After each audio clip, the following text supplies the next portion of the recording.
On this week's Nonsensible podcast. Everybody is, though. Yeah. That's life. No matter, yeah, unfortunately. that's life, you know? In life, you have to find positives in negatives. Man, this world sucks. I'd be like, yeah, man. No. Just keep it as Dave Studios. Just add on to the high. Or just take off the Don't get me started on moving. Yeah, There's moving's nothing. the worst. It's the worst thing in the world. I move tomorrow, so this is going to be rough.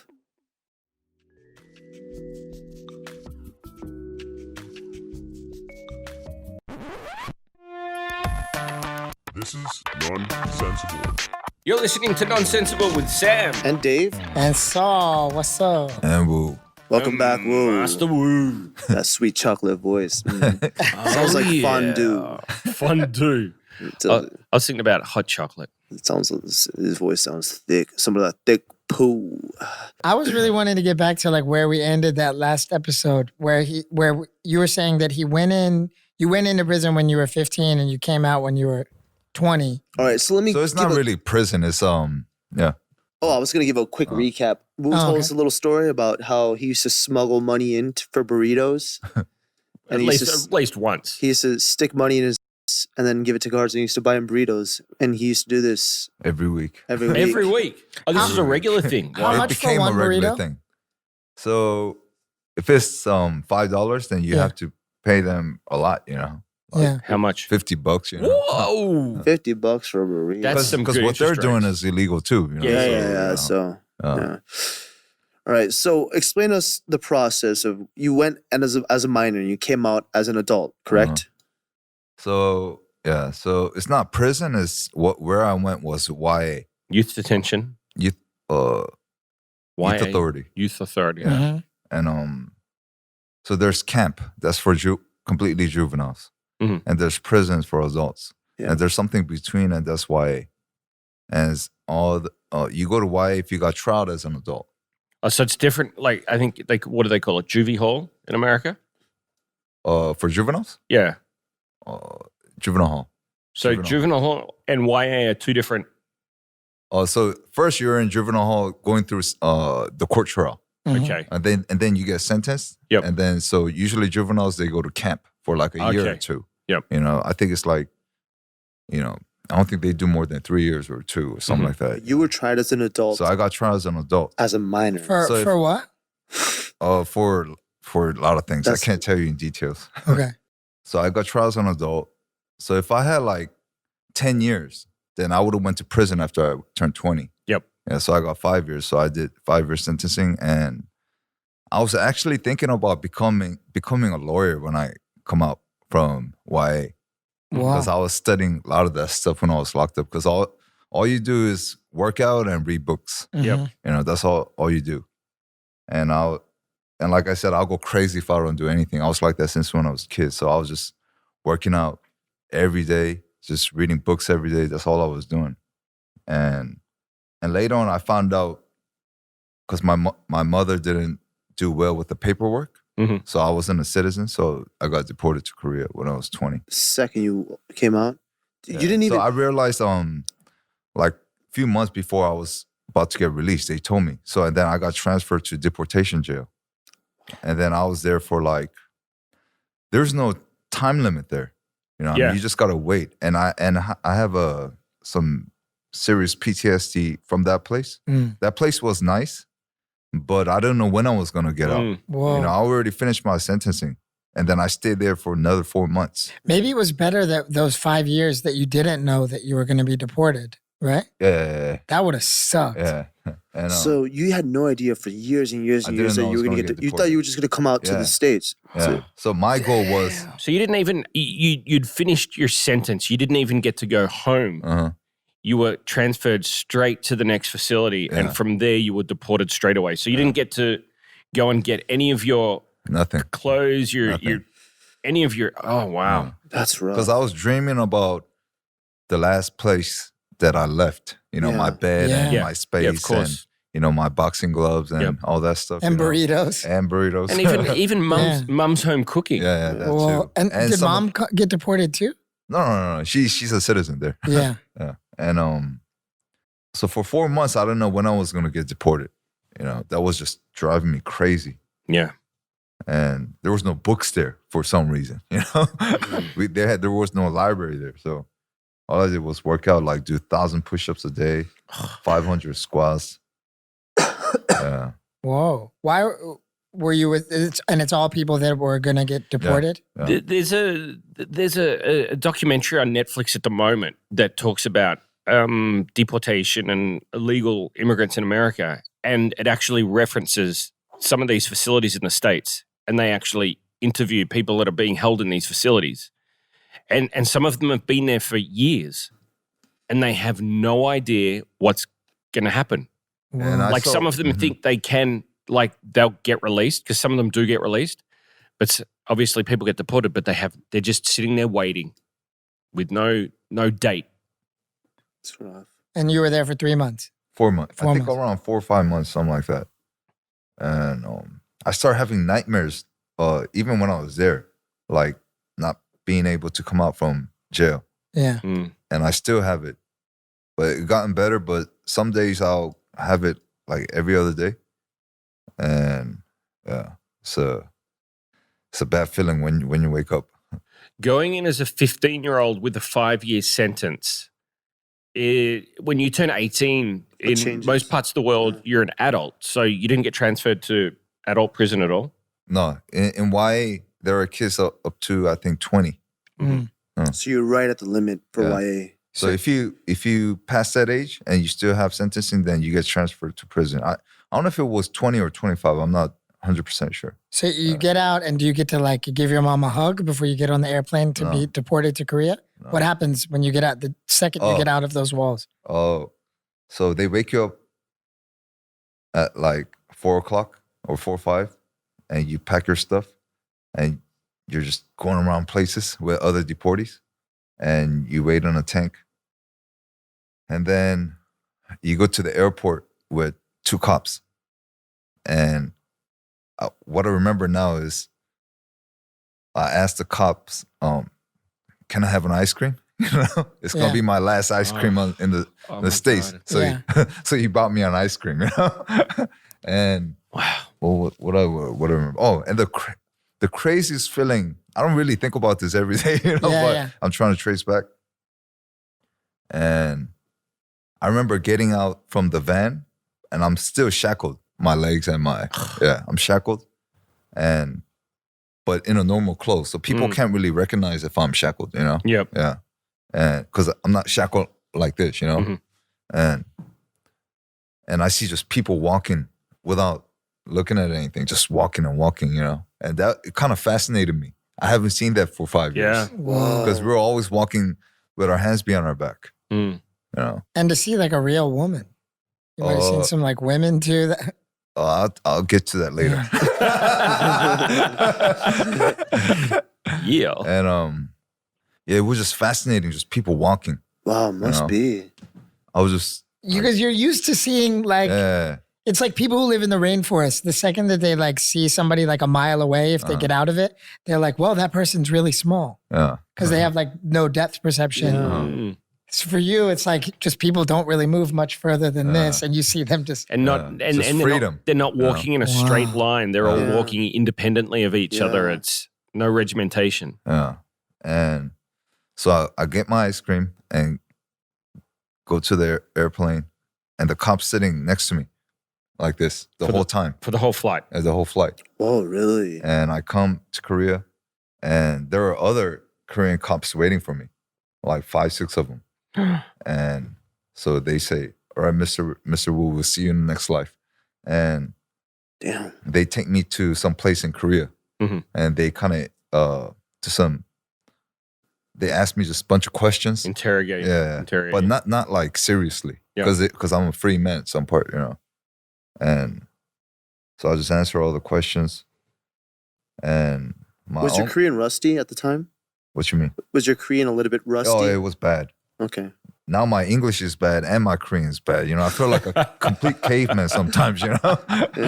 and my uncle's living in Korea, so he came to pick me up and went to his house and woke up with a nightmare and then woke up and I'm like, can't believe I'm free. You know? Wow. Yeah. That's your first taste of freedom. Yeah.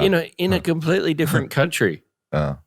I Like- was somewhere in like Namyangju somewhere, you know? Yeah. Did it almost sort of like feel like it wasn't really freedom because you were like banished from your home? And No, I felt free, but I felt, if I think back now, it kind of felt, at first it felt good for like a day or two. hmm And I understand what the soldiers go through after war when they come out and all, they go through a lot of stuff Mm.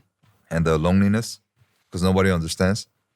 And I just felt, I got into this deep loneliness because I had nobody to talk to and relate to. And I had no friends actually. So I was just walking around everywhere. I'll be in the subway, just traveling, you know? Yeah. Yeah.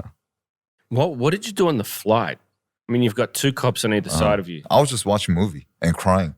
You know? you cried? Yeah, because I watched this Korean movie named, I think it was Somewhere Mm-hmm. with Lee Jung-jae and yeah, it was about like a comedian, but it's a sad movie. Yep. And your emotion is pretty sensitive. Yeah, Of course, yeah. yeah, of course. Yeah, and I was just crying, and the cops are like, "It's all right, man," you know.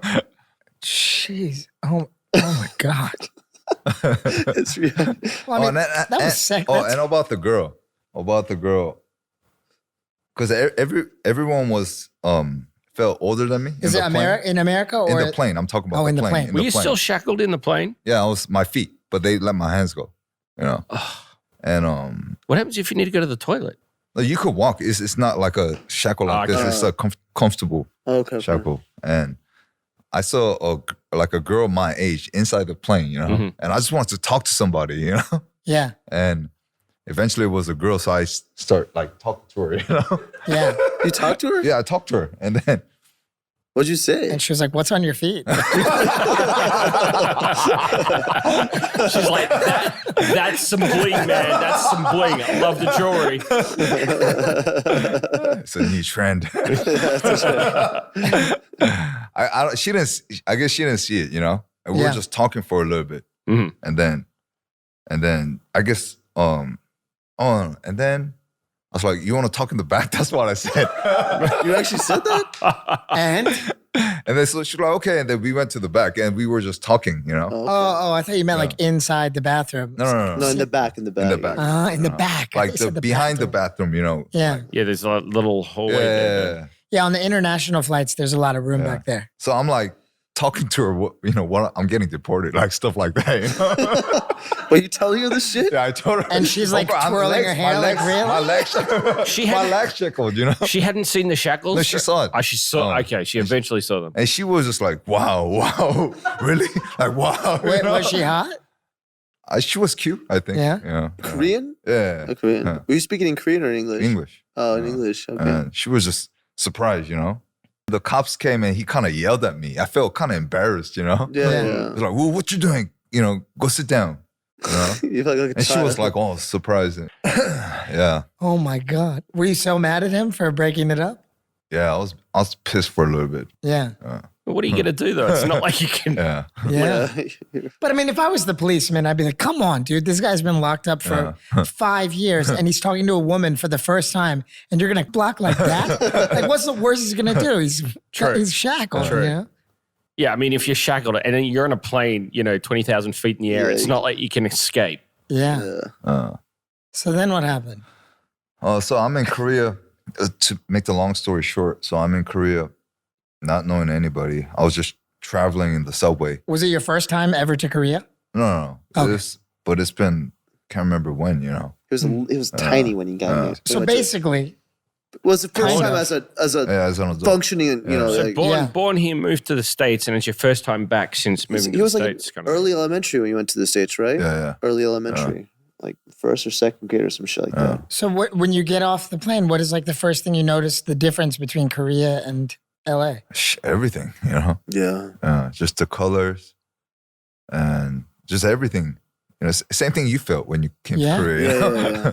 Yeah. And so my uncle at that time was doing some cleaning business. Mm. and he wanted me to work there. I don't want to do it because I was cleaning every day in jail.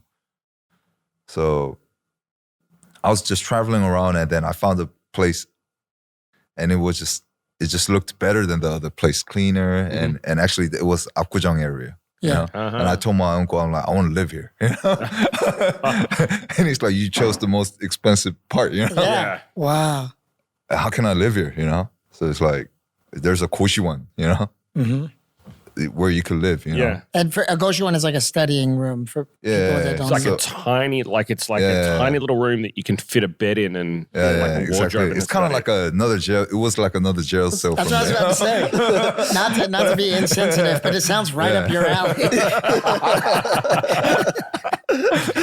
So I felt comfortable there. I was like, this place is cool. The shit outside is way too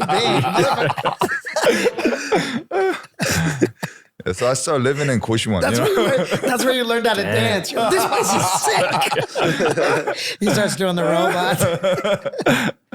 And so I got the owner of the Koshiwon Ajashi.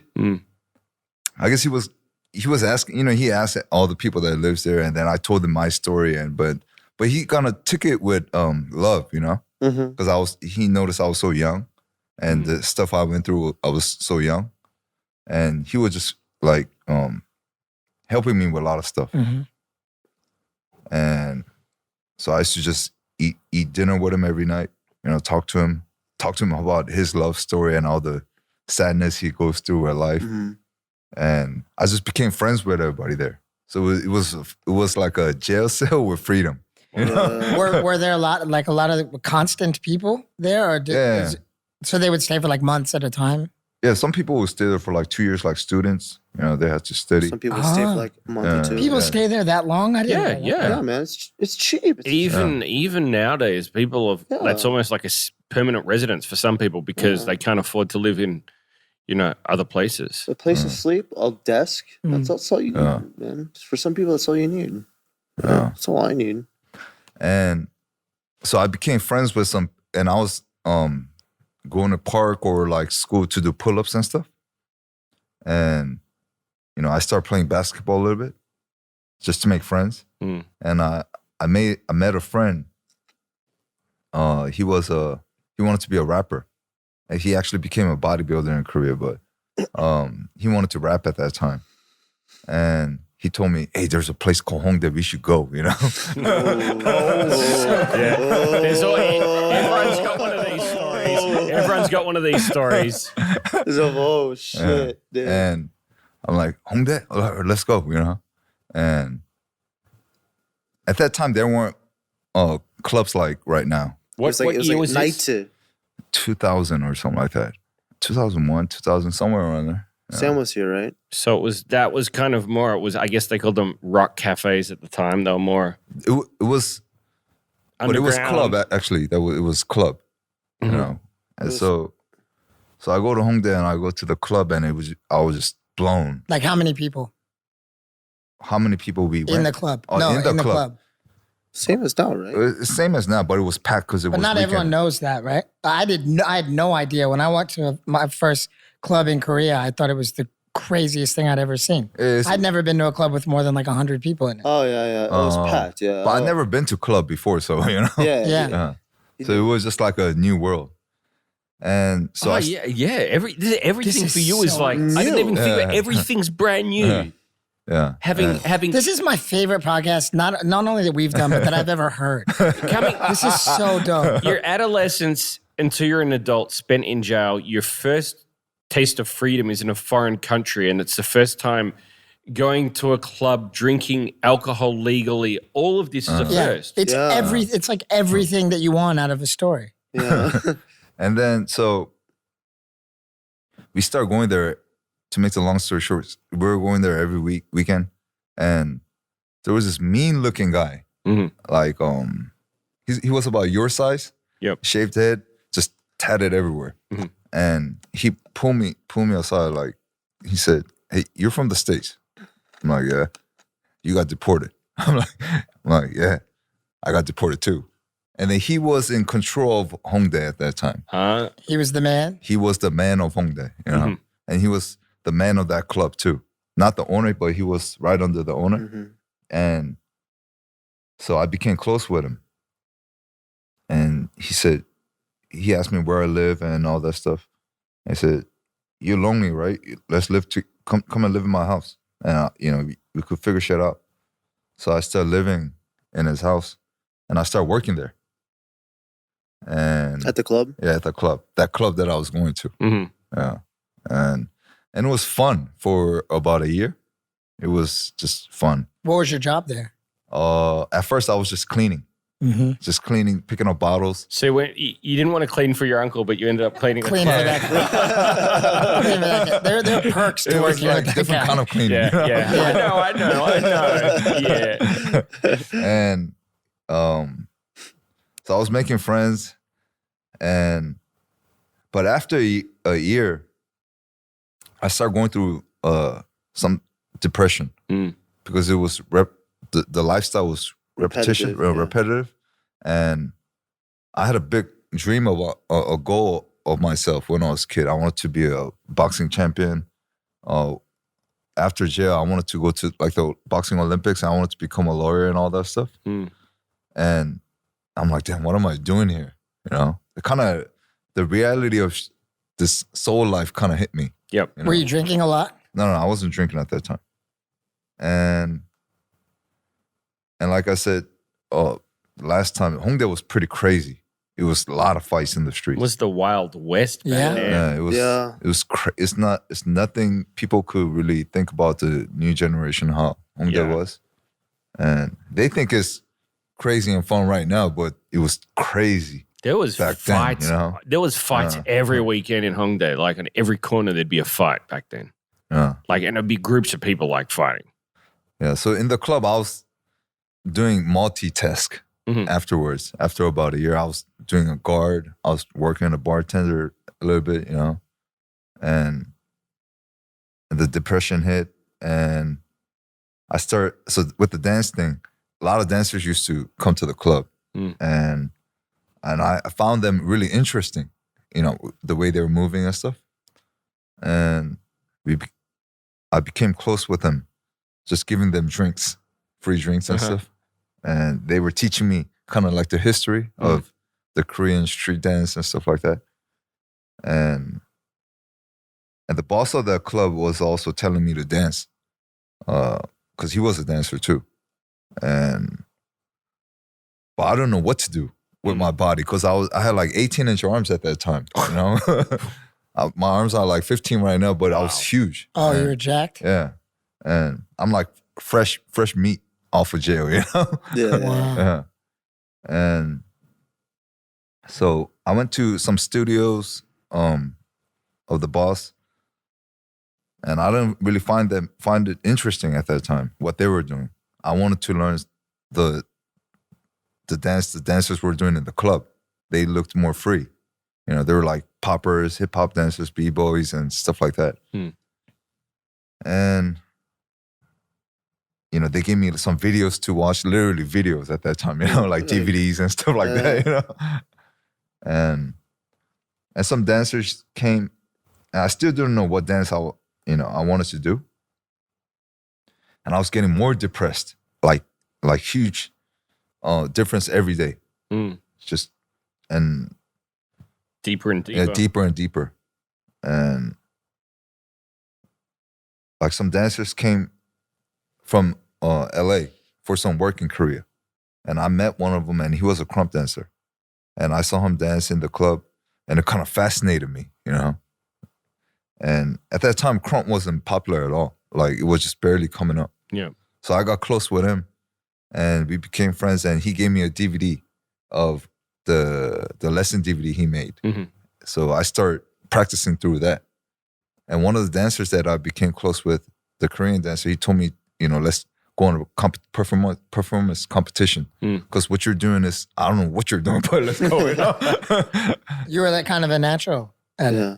You were really good? You're one of the first people in Korea to really blow up that genre, right? Yeah, I think I was the first person in Asia to do this dance, from what I Crump, know. you wow. know? And so I practiced for like a month and a half with him, and with the little basic that I had with Crump, and it kind of blew up with this performance they had in Korea. It was like it was street dance Korea, and every dancer was kind of like, who's that guy? Who's that guy? You know, and I think not because I was good, but it was something new.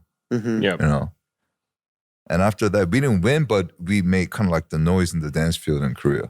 And some other dancers called me to get in a competition. It was like a huge battle in Korea. And the judges were overseas. So it was like 5-on-5 battle or something like that. Mhm. And then, so this is my second time on stage, and then we won. You know? Wow. So it kind of like, maybe I should do this thing, you know? Yeah. Yeah. Was that like the first time you were happy in a long time? I was happy because I found something to do. Yeah. You know? Did that help you get out of your depression? Yeah, at that time, you know. And I don't think I did it because I loved the dance. Mhm. If I think back, it's just I found something to do. Yep. Yeah. I think that's what made me happy, instead of just cleaning and bartender and stuff like that. You Mhm. know, I mean, if I was the greatest bartender, then I would have been happy. But I wasn't that good at it. You know,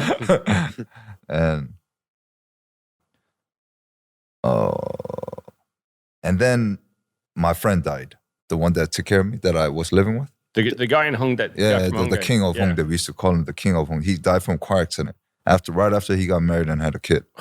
And Yeah. so this is right after I won. Like, so there was another competition after that. End of that year, it was a huge one-on-one battle, and I won. You know, but it happened right before that. Mhm. You know, so I'm going through this weird stage, you know, in my life, and I just kept going, and then the politics kind of started with dancing. So I started going through this stage in life, you know? Yeah. and then a lot of things happen, and I'm here. I mean, Oh, dude, that was- it's amazing to. wow. Yeah, I've said it before. You know, from an adolescent to an adult, being locked up, being sent halfway around the world to a country that you know, but you haven't don't lived here for know, so long, yeah. you don't know, and it's so brand new As to an adult too. to go through all of that. I think he speaks Korean better than me. You probably do too. Do you think that what language do you think in then? Both. It's all bottled up, you know? All right, Now I'm so like a caveman, you know? Wu is. So I text Wu a lot. Mhm. I text with Wu a lot, and he misspells a lot in English and Korean. Yeah.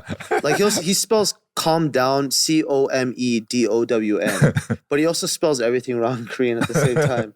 But at the same time, he's very good with his words. He's a great storyteller. Mm. He knows how to tell stories, and he's really when he speaks, you know, it grabs you in. I think Wu speaks more with his soul than with the actual language. That's He why uses it's a good to language to, listen. yeah, it's fun to listen to. I think under the circumstances, like it's completely You natural. never finished school either. No. Yeah. Well, exactly. Going in at 15, did they educate you while you were in the youth authority? Yeah, I had all the education that I could get, you know, and I read a lot, Yeah. you know. But I don't But I wasn't imagine. really writing a lot, but I was reading a lot, Mhm. you know. And like, for example, I read the whole Bible every time I was in the hole. So I read the whole Bible like I read the whole Bible one time, and I read the New Testament like 4 times. What do you mean by the whole? Okay, The whole Bible, Old and New Testament. solitary confinement. Oh, the whole. Oh, the whole, as like you get into a fight and then you lock. Oh, yeah, so be you're in a hole. alone. Yeah, and only thing you have is the Bible and toilet. You know, so No, you can't read the toilet. So. There's only so much you can do with the toilet. and then and I even read like the whole Quran. You know, Wow. I mean, there's a long story to this part with the Islamic religion, because I met some good teachers there too. Mhm. Through that, it helped me a lot. I read the whole Quran like 3 times. So dancing began to give you like opportunities to make money in Korea. And what did you do after you started dancing? So I was working in the club at the same time while I was dancing, you know, but my position was changing, you know, and I actually was kind of in the spot of my friend who died. Mm. So I became that guy, you know. Yeah. And really, probably. I mean, I didn't know you then, but Yeah. I imagine you were pretty popular. Popular what? Like Girls? you became the real king of Well, Hongdae. yeah, no, but Oh, yeah. at the same time, dude, like I'm not trying to put too much, spotlight on you, but you go to Hongdae, everyone knows Wu. Yeah. Everyone knows Wu. All the owners of every place knows Wu. Everyone Every respects rapper Wu. I know knows Wu. Everyone knows Wu. Yeah. But at the same time, it's not a fear, it's a respect. And people love Wu. I love Wu. Everyone loves fucking Wu. Wu is part of Hongdae's history. It's fucking Hongdae crazy. history. It is. He is, man. Wu's part of you are, man. I mean, So yeah, I don't think that far, but I know a lot of stuff that happened. The history of if you say if it's culture, yeah. I mean, you're part of the culture, man.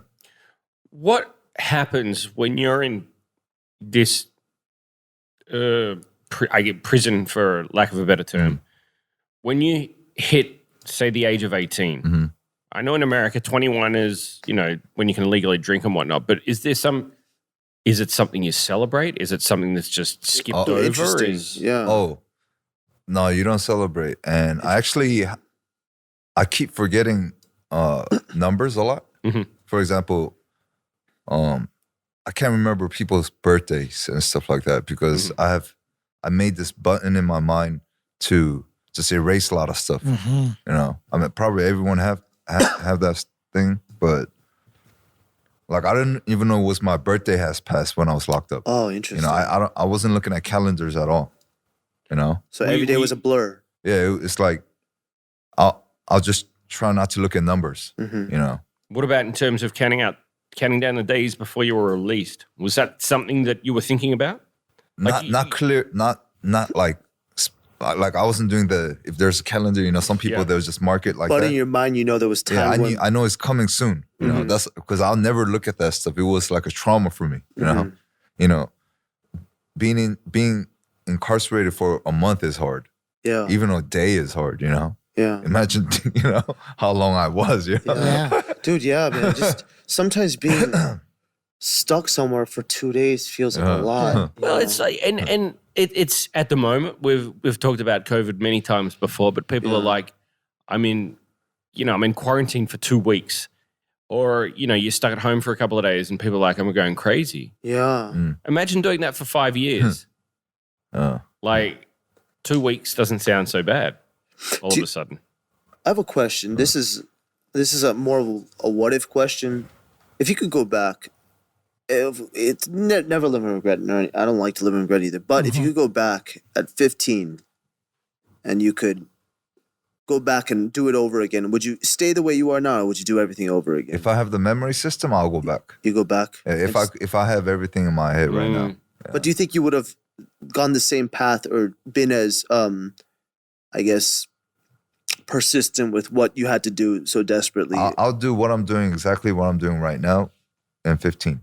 But Really, you can't. But I'll right? probably do more. but you don't. So that's what makes it so beautiful. That's what makes life so beautiful, though, right? It's like I don't want you to do anything different, right? But like you get everything that is happening right now at this moment, every pretty great awesome. thing that's happened to you is a result of all that struggle. Yeah, I'm trying to, still trying to connect the dots a little bit here and there. Everybody is though. Yeah. that's life. No matter, that's unfortunately. life. And it's like learning. That's what I think the most important thing about this whole COVID thing is like I really love this year. Like it's really sad that a lot of people have gotten sick. Like that's terrible. But it's nice since like the main thing about life is learning how to deal with like little individual hardships.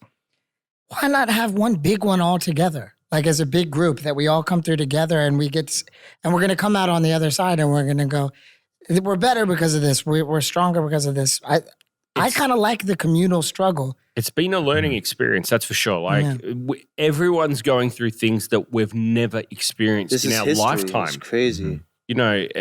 You look at institutions that have had to change how they do things, universities, schools, hospitals. Online schools and classes and everything. Kids are going to go through high school through the internet. Can you believe that? And check this out. How about the kids that are getting a chance finally to learn the way that they should, right? A lot of kids don't raise their hands in class because they're afraid of getting teased or they have like some kind of like stage fright or anxiety. And then you put them in front of a computer for like online classes and these kids are like I imagine maybe you might have learned well like that. Like some people just love screens, you know, like interacting with the world through the internet. There are certain kids that probably would have like been destroyed in high school that are now like becoming the next entrepreneurs of our time because they get to do it behind a screen in the comfort of their own little environment, you know? Yeah. I agree. Yeah. I work so much better on a computer. It's certainly changed for everyone. I mean, obviously people are struggling, but then there are people that they've turned the difficulties into a success. You know, you're seeing new entrepreneurs come out of the woodwork. And because of the circumstances that we're under, it's enabled them to do, you know, whether it's develop new apps or things for the benefit of people who are, you know, stuck at home. You know, you've got to find, I think in life, you have to find positives in negatives. There's always going to be something wrong with the world, but there's also something good with the world at the same time. And you have to search that out. Otherwise, you're just going to find yourself in a hole and it just gets bigger and bigger and bigger. And being positive all the time, it can hurt from time to time, right? Like Dave, you know that, like there's probably lots of L's that I've taken from always trying to be positive. But I feel like if you got to choose, you might as like I'm trying to be positive because the other side for me is just like being defeated, you know? I think the other thing is though, and Dave's talked about this many a times, there's nothing wrong with being negative at times. There's nothing wrong with feeling depressed or feeling in that dark moment. It's not a bad thing. But as society, we're like, you have to be positive, you know, don't be negative. Don't be a negative Nelly. Look at the bright side of things. But sometimes in that moment, just saying, you know what, I'm in a shit spot and I'm not enjoying it. I learned that from him. He said, embrace the sadness. Yeah. And I learned that from him. Yeah.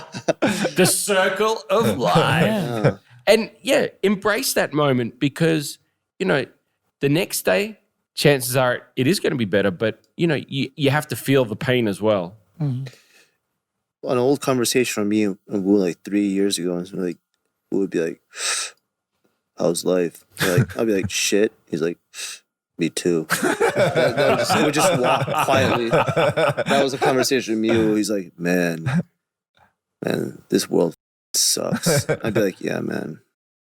And then he would go master some craft. And I would go upload an amazing video. Nice. Yeah. There's something you hear about from especially young adolescents that have spent time in institutions. And one of the things that you hear time and time again is being institutionalized tends to harden a lot of these kids, makes them harder than what they were when they went in. Harder? Or like what kind of harder? Like in terms of like Tougher, toughened up, like mentally, hardened. and sometimes they become like they may have gone in for a small crime, but after being institutionalized around people who are tougher, they kind of move on to bigger crimes. Would you have found in your experience that that's the case with institutions? Like being locked up against and stuff like that, right? Yeah. Oh, yeah. Like it makes people angrier and it makes them more aggressive and want to go out and be badder than what they were. That too, because, you know, they have a certain type of, you know, that recognition when they go back to their comfort zone, you know, that respect thing, you know. I just got out of the... Yeah, and they feel bad, you know. Yeah. But that too, but a lot of the things that I've seen and I even felt it was there's sometimes you want to go back, you know, because you're comfortable there, you know, and you're more used to that place. And they feed you, you sleep, you know, you don't have to worry about money, you know. That's why a lot of them come back, go back to jail, you know. Money too. The whole money thing, that's serious, man. That is probably the root of most people's anxiety. Yeah. Is money. Because I was more there were certain times in being incarcerated and outside, I was more happy when I was incarcerated, you know. Just because I had a lot of hopes. Yeah. You know, and those hopes made me happy just thinking about it when I was locked up, you know. And and outside, I come out to like an unknown place, you know, in Korea. Just, and that's why I went through that depression. I don't know what to do. You know, all my thoughts that I had, all the plans that I had, it just vanished. You know, only good thing was like I could take a shower whenever I want to, go to the bathroom whenever I want to, stuff like that. You know, eat food. You know, good food. Who is this okay? Who was your first girlfriend when you got out, when you were like 20? And what kind of boyfriend were you? Were you like what kind of relationship was it? Yeah, that's a good question, actually. I'm curious too. I've never heard this from Because I know I was a piece of shit when I was that age, and I like had experience from dating girls in high school, and I still sucked. So I can't like first girlfriend I had. So I was I'm still traveling through subway, right? And then I stopped by the one, you know. The one, No one. I stopped by the one. It's like crowded, and I see this prettiest girl I've seen in my life that comes out from this clothing store, you know. And I just went in and I just started talking to her, you know.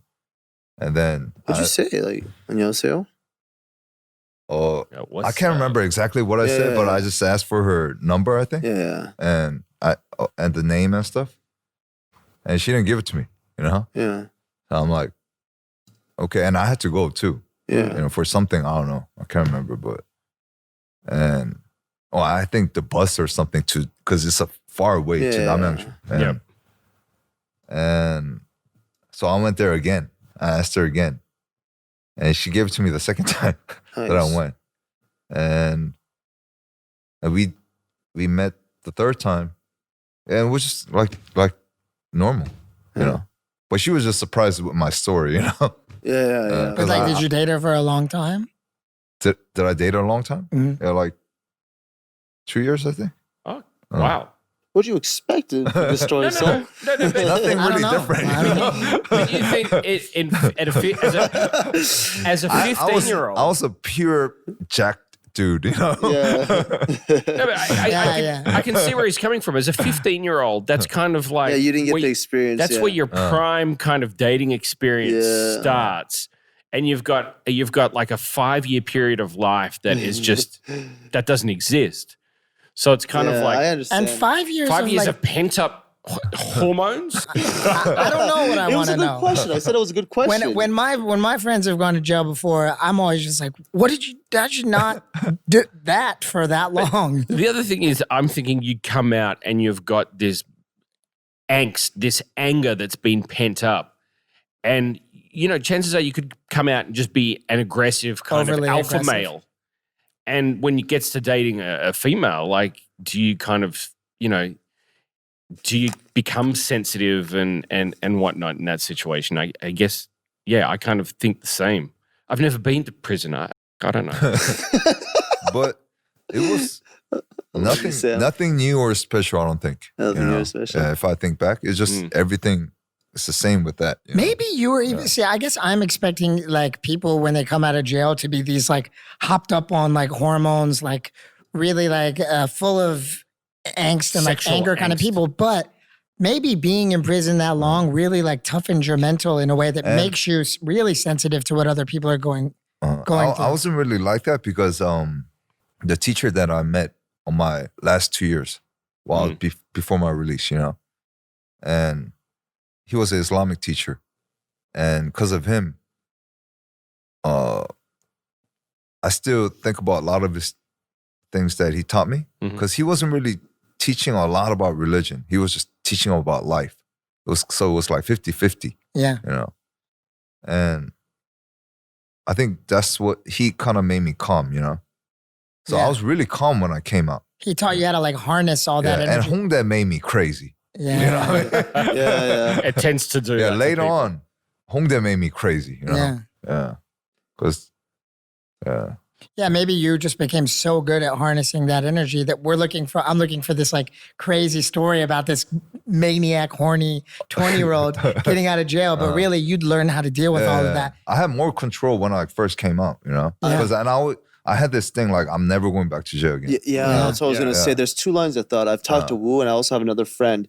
Sam, well, never mind. I have another friend, and, you know, and I have another friend who's been in prison for a couple of years. And there's two kinds of people. There's people who come out of prison. They're like, okay, never again. I'm done with that shit. You know, like I just.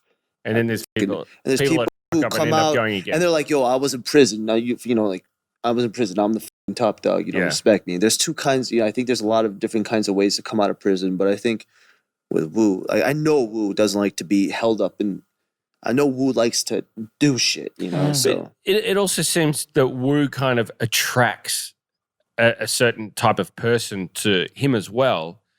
Like when you talk about your story, it seems like most people are kind of like understanding of it and accepting of it. Mm-hmm. It seems like when you've been deported over here to Korea, some people could just kind of be like, oh, what, you've been in prison and kind of run in the opposite direction. But from all the stories I've heard. Yeah, nobody was intimidated. I don't from my experience, you know, people around me. First, I think because I was so young when everything happened. And so when I started dancing, I was working and practicing, and the amount of that I used to practice was insane, you know? And that's my personality, because I used to draw when I was a kid, and I used to draw 24/7. And then when I started boxing, that's all I was doing, you know? So I'm just focused on what I had to do, you know? So people knew I was trying to do something good on myself because I was practicing all the time if I wasn't working, you know? So I tell them my story and they were like, oh, you know. And I think it's still like that right now. Yeah. Because I still feel not too much different. But there was some stage like this. But I feel like I'm kind of going back to the first time when I was released from jail. You know, it kind of feels like that now that I think about it. You're more at peace right now? Yeah. Because when I first came out of jail, I had a lot of things that I wanted to explore. And then I was caught up in the club and I couldn't really explore anything because I was working and I was just barely making off. I was just barely paying rent and stuff, you know? And I don't know what's going to happen, but I kind of have some directions now, more than before. Yeah, Dave said your your YouTube channel is, the video content that he's making is really high editing, like graph. Oh, because the film. The film stuff. Yeah, the film stuff. And because I didn't dance for a while because I went through this stage with dancing and I didn't really practice. I didn't really have like a serious practice like I used to for 5 years. You know, I was just working. I was doing dance work as a dance director for stage. And I have the dancer stance, you know, and I'll just make the stage and make it look good. But I wasn't doing it personally like I used to. So I started that 4 months ago, like I was saying. I started with house dancing. Yeah. And then I just got back all into it. I bought my tap shoes, you know? Yeah. An amazing camera. He makes he's doing his own film, editing his own shit, dude. Yeah, that's what I heard. And this is somebody who, like, Wu would look at my editing program like 2 years ago. What's that? Like what? Like Wu just, if you give Wu something and tell him to do it, he because I was really bad with the machines. Yeah. How do you say machine? Yeah, technology. Technology. I was really I wouldn't even touch my phone a lot, you know, or computer or stuff like that. I was just an analog person. You know? And that started with DJing because I started DJing about, I don't know, 2 years, year and a half ago or something like that. And it was just that's when everything started with learning and exploring more. And I just wanted to see if I could do it. So I did it for 4 months and I just got on stage and, you know, I went through, you know, a lot of difficulties too, you know, like all the DJs have to go through. Like sometimes your laptop just stops while you're playing and the needles break or stuff like that. I went through all that stuff in the beginning, you know, luckily. So I went through that stage with DJing. But it kind of opened up a part of my brain where I could learn stuff, you know. Again. Yeah. So cool. Yeah. So cool. It's almost like full circle. It's full circle, yeah.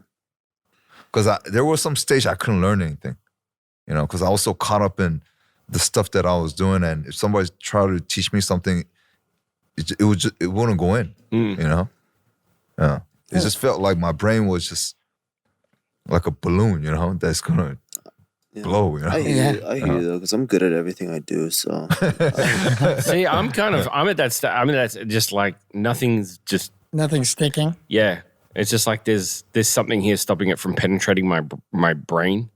It's just like, just slips down the side of my face. Do you think maybe having kids like sort of starts to tell your body like it's all right, you don't have to keep like learning new shit. You've already got a partner, you've already reproduced.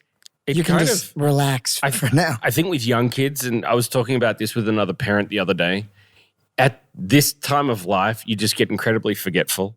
And this other mother was saying, don't worry, it does come back to you eventually. Ah, cool. But just with young children, it's like you're so focused on them and a lot of other stuff just kind of falls by the side. So you just, I guess, unless it's relevant to what's happening with them, you tend to kind of just let it go. Yeah.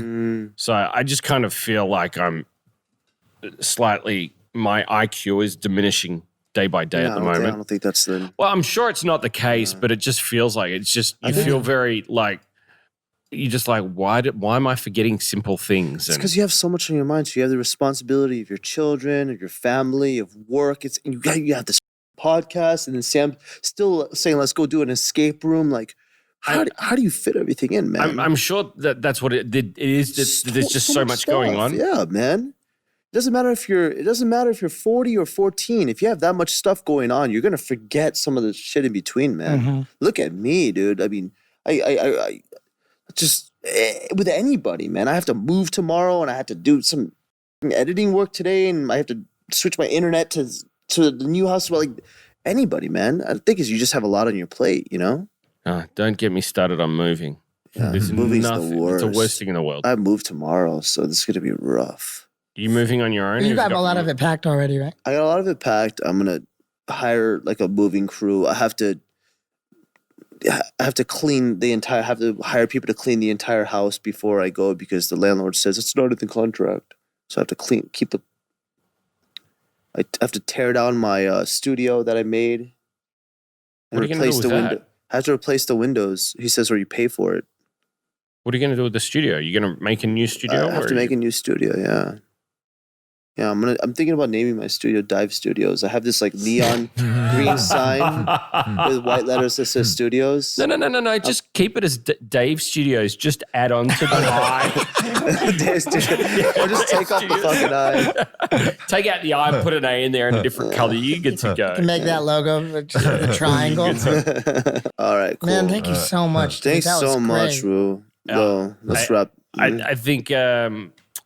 I think Saul mentioned earlier in terms of podcasts that we've done up until now, but today I think was a really special. It was like a movie. Yeah, it was, and you mentioned it before, but you've got an amazing story, Woo, that I think deserves to be told, and I think a lot of people would love to hear it or read it, and I think you really need to consider putting pen to paper and turning it into a book. Book or a movie or a small short film, something, man. I mean, if you want to be a rapper, I'll try to write it. I'll try to write your story for you. Just tell me what to put in. There's a lot of inspirational story in there as well that I think a lot of people could really benefit from. Yeah. It's a great fucking story, man. I think I'm trying to find that balance of what you're talking about. Because and even with the positive thing you told me about, I think I'm trying to find that balance because I'm not really like I don't really give advices that much. I just usually just say my experience. Yeah, that's advice enough. And like I said, I'm not 100% positive either. Like you were saying, you know. So I'm trying to find that balance. You know, tell your story, and people would take from that what they need, and I think that in itself is advice enough. We have an inside joke. If whoever the rights to his story is mine. Yeah, he knows that. I always say, I'm like, dude. He'll like get on his bike and I'm like, remember, your story's mine. Like, be careful. I love Woo's story. Yeah. That was great. Thanks so much for sharing that, Woo, today. Thank you for having me. Yeah. All right. Well, wrap us up, Sam. Yeah, make sure if you want to know anything more about Nonsensible or about Dive Studios, check us out on Instagram at Dive Studios. You can find the full podcast on YouTube at Dive Studios as well. You can hear the podcast on either Spotify or Apple Podcast. And we really, really appreciate it if you leave a 5-star review. And I think based on this episode alone, I think Woo's story deserves plenty of 5-star reviews. There's a 6-star. I tell you what, if the option was there, we'd be getting a bunch of 6 stars right about now. Right about now. Well, if there's anything you want to give us a shout out, now's the time to do it.